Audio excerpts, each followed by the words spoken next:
A group of mediators of the Togolese crisis banging their fists on the table, severe punishment for teenage girls who become pregnant in Tanzania and then in Zimbabwe, a Miss Albinism to end the stigma that affects people suffering from this condition in Africa.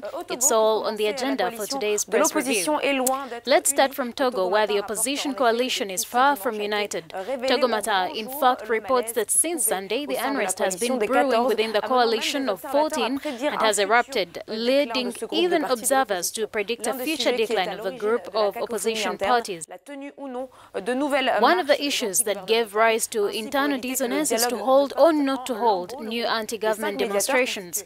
Thus, to prevent the dialogue from falling apart, the group of 5 mediators, including a United Nations system coordinator, the European Union delegation and the ambassador of the United States and France, issued a declaration encouraging each party to respect the commitments made, to move beyond the position principle, and above all to engage without delay.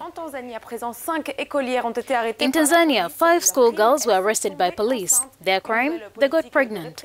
A new repressive policy on the part of authorities deplored the information site This Is Africa. The site informs us that these attacks took place after a district commissioner, Sebastian Warubia, instructed police forces not to show restraint. And then This Is Africa goes on to say that according to a report by the United Nations Population Fund, 1 of 6 Tanzanian women aged 15 to 19 get pregnant.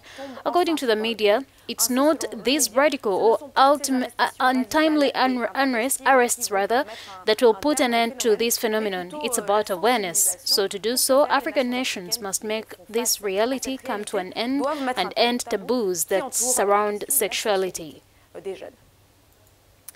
And then we end with the election of the first Miss Albinism in Zimbabwe, an event that made headlines across the continent.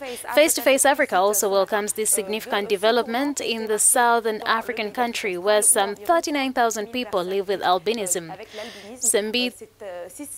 Sitembiso Mutukura was awarded the crown for this first edition. The first woman also won $85. In her acceptance speech, she addressed a message of hope to all young girls and boys, stigmatized, rejected, and sometimes persecuted because of their differences. Persécutés du fait de leurs différences physiques.